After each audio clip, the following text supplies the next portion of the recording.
Hello friends, welcome to my YouTube channel struggle and success में मैं आप लोगों का फिर से बहुत बहुत हार्दिक स्वागत करती हूँ। फ्रेंड, तो मेरा नाम आस्था सिंह है। मेरा सिलेक्शन तैयारी 3.0 में हुआ है। फ्रेंड्स, जिस प्रकार मेरा सिलेक्शन तैयारी 3.0 में हुआ है उसी प्रकार मेरा आपसे वादा है कि मैं भी आपको जो है तैयारी 4.0 में पहली बार में सफलता दिलाऊंगी।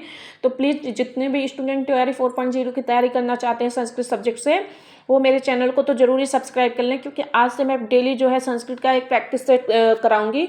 अगर आप इस प्रैक्टिस सेट को पर डे मेरे साथ करते जाते हैं तो मेरा आपसे पक्का वादा है कि आपका जो है TRE 4 क्रैक हो जाएगा। तो प्लीज़ मेरे वीडियोज़ में लास्ट तक बने रहिए। ये जो है TRE 4.0 के बच्चों के लिए काफ़ी हेल्पफुल होने वाली है। तो आज हम जो है आज संस्कृत की पहली क्लास चला रहे हैं प्रैक्टिस से। तो चलिए आज आते हैं, आपका कीमती समय ना बर्बाद करते हुए अपने जो है क्वेश्चन की ओर आ जाते हैं। तो हमारा आज का पहला क्वेश्चन है, स्वरों का जो है अपर या दूसरा नाम क्या है। तो स्वरों का दूसरा नाम क्या है फ्रेंड्स? अच। स्वरों का दूसरा नाम क्या है? अच। स्वरों को किस प्रत्याहार के अंतर्गत रखा जाता है? अच। स्वर कितने होते हैं संस्कृत में? हिंदी और संस्कृत में अलग अलग होते हैं। तो संस्कृत में 9 स्वर होते हैं। कितने स्वर होते हैं? 9 स्वर होते हैं। अब आ जाते हैं अपने नेक्स्ट क्वेश्चन पे, यानी 4 नंबर के क्वेश्चन पे। मूल स्वर कितने होते हैं संस्कृत में? 5। कितने स्वर होते हैं? 5 मूल स्वर। और संयुक्त स्वर कौन कौन से हैं संस्कृत में? संयुक्त स्वर कौन कौन से हैं? तो 5वें नंबर का ए नंबर, ए ओ ऐ औ। ये संयुक्त स्वर, मिश्रित स्वर भी इनको कहते हैं साथ में। निम्नलिखित में से कौन सा स्वर दीर्घ नहीं होता है? ली जो है दीर्घ नहीं होता है। कौन सा? ली दीर्घ नहीं होता है। फिर उसके बाद आ जाते हैं 7वें नंबर के क्वेश्चन पे अपने। 7वें नंबर का क्वेश्चन है, किस स्वर वर्णों का ह्रस्व नहीं होता है? तो 7वें नंबर का जो उत्तर होगा ए। 7वें नंबर का उत्तर होगा ए, ओ और ऐ औ का ह्रस्व नहीं होता है, क्योंकि ये दीर्घ है तो ये दीर्घ ही रहते हैं। फिर उसके कौन से ऐसे स्वर वर्ण है जो आपस में श्रवणीय है? री और ली आपस में श्रवणीय है। C number. फिर उसके बाद आ का उच्चारण स्थान क्या है? कंठ। क्या है फ्रेंड्स? कंठ। कहाँ है कंठ? ये कंठ। और 10वां नंबर जो क्वेश्चन है उसका ई का उच्चारण स्थान तालु होता है। क्या होता है? तालु होता है। ऊ का उच्चारण स्थान क्या होता है फ्रेंड्स? 11वें का सी नंबर आंसर है, ओष्ठ। ऊ ओष्ठ होता है। ली क्या होता है? ली बताइए आप लोग। 12 का डी दंत होता है। ली क्या होता है? दंत होता है। फिर उसके बाद 13 नंबर क्वेश्चन पे आ जाते हैं। री और ली का उच्चारण स्थान क्या होता है? तो मूर्धा होता है। 13 का ए नंबर क्या होता है? मूर्धा। फिर उसके बाद 14 नंबर क्वेश्चन देखिए, ए का उच्चारण स्थान होता है कंठ तालु। क्या होता है? ए का उच्चारण स्थान कंठ तालु होता है। ओ का उच्चारण स्थान क्या होता है? कंठोष्ठ होता है। 15 का बी नंबर क्या होगा? 15 का बी नंबर। और स्वरों का अभ्यंतर प्रयत्न होता है विवृत। 16 का बी नंबर क्या होता है? विवृत। और 17 का निम्नलिखित में से कौन सा वर्णी नहीं है? तो ई आ री ली ए ओ कौन सा नहीं है? आप लोग बताइए। 17 का डी नंबर। 17 का डी नंबर। ए और ओ जो है श्रवणीय नहीं होंगे। 18 स्वरों का बाह्य प्रयत्न होता है। स्वरों का बाह्य प्रयत्न होता है। तो 18 नंबर का जो उत्तर होगा वो ए हो जाएगा। उदात्त, अनुदात्त और स्वरित। उदात्त, अनुदात्त और स्वरित, ए नंबर। फिर उसके बाद आप देखिए 19वें नंबर का, री और ली के परस्पर कितने भेद होते हैं? री और ली के परस्पर कितने भेद होते हैं? तो 19 का आप ए नंबर। री और ली के कितने भेद होते हैं? 30 नंबर। 30 कितने होते हैं? 30। आ ई उ री वर्णों के कुल कितने भेद होते हैं? इसको याद रखिएगा, क्वेश्चन पूछता है। ए नंबर 18 कितने होते हैं? 18। अब 21 का देखिए, ए नंबर 21 का ए ओ ऐ औ के कितने भेद होते हैं? 21 का हो जाएगा ए नंबर 12। ये याद रखिएगा, ये तीनों याद रखिएगा, आता है।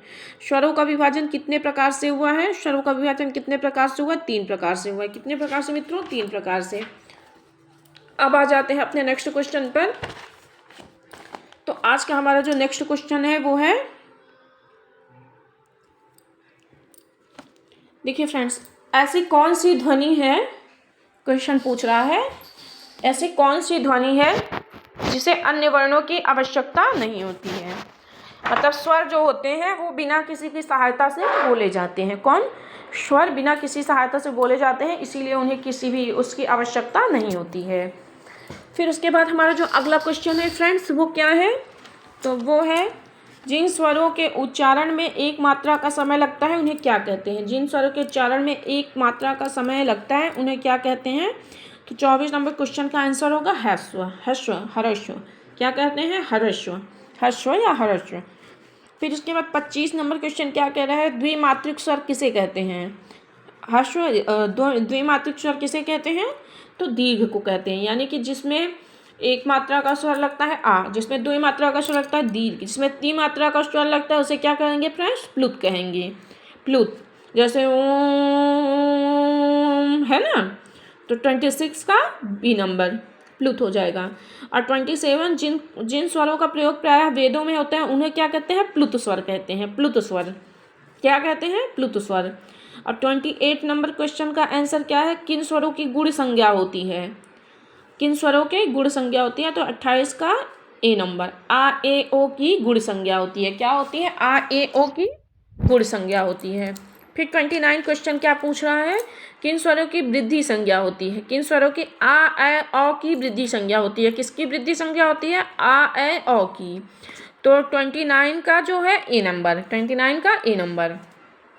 महेश्वर में स्वर वर्णों की गणना कितने सूत्रों में की गई है? मतलब स्वर वर्णों की जो गणना की गई है वो 4 सूत्रों में, अयोड़, रिलिप, ओंग, ओच, इन 4 वर्णों में जो है स्वरों का वर्णन किया गया है।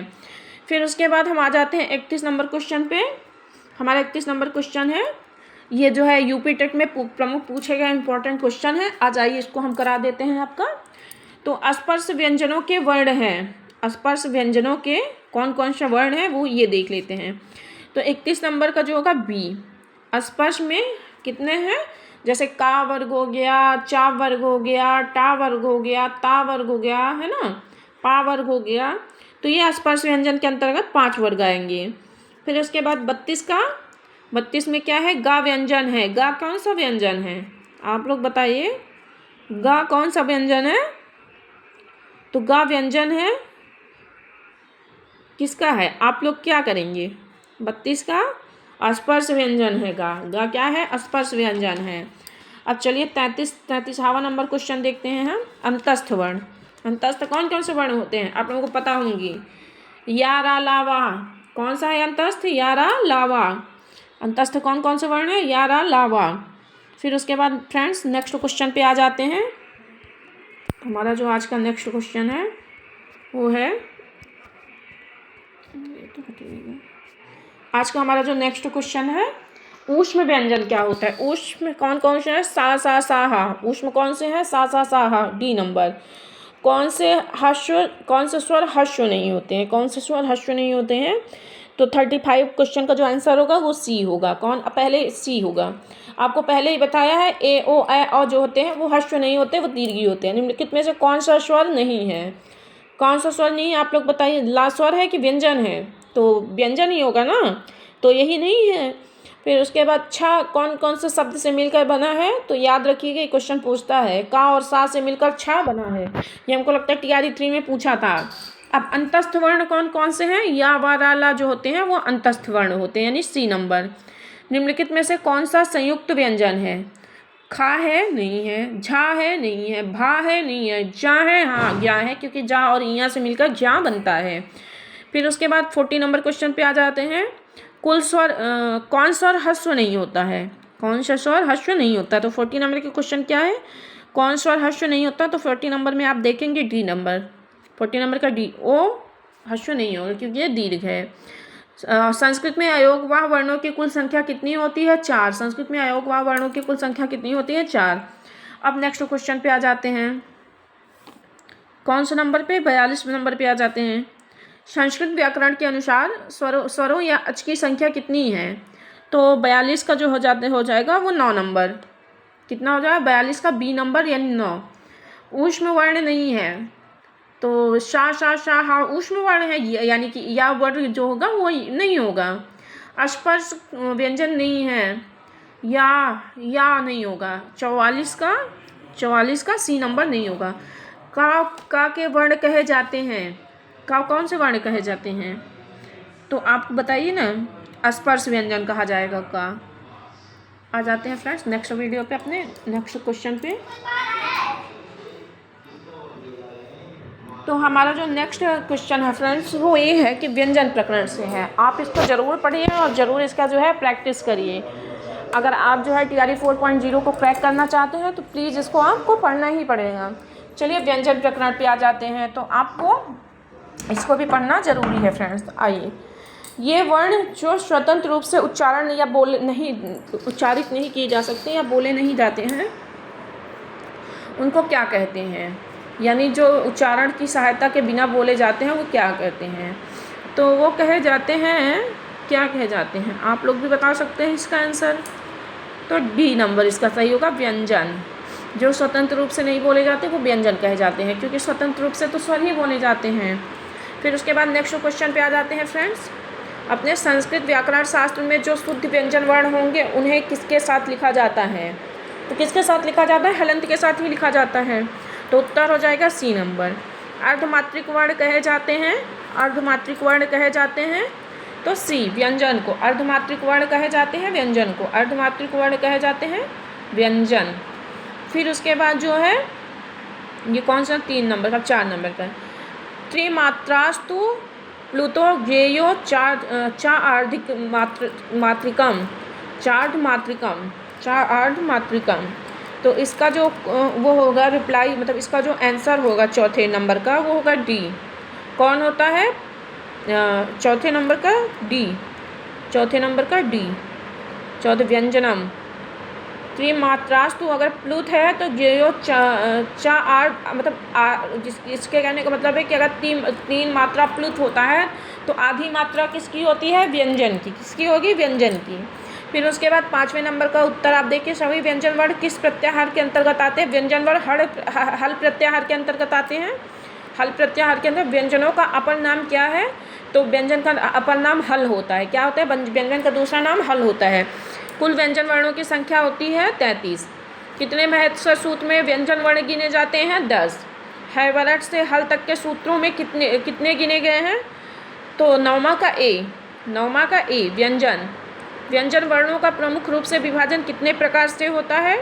तो 10वां का आप देखेंगे सी। कितने नंबर से? 10वां का सी, 10वां का सी नंबर, यानी 3 प्रकार से।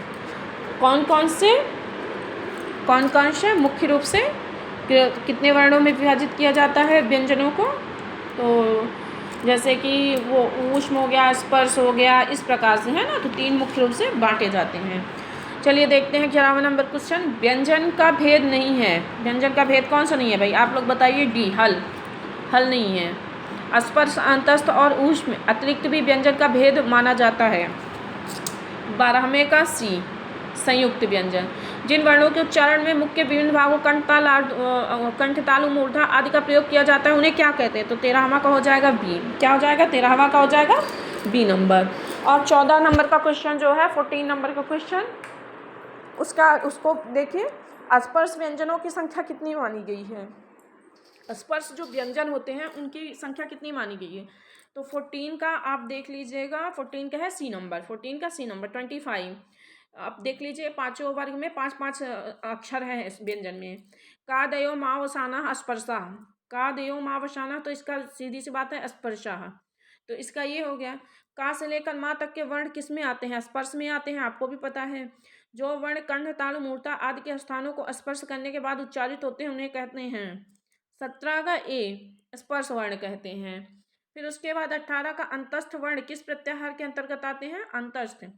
अंतस्थ वर्ण किस प्रत्याहार के अंतर्गत आते हैं?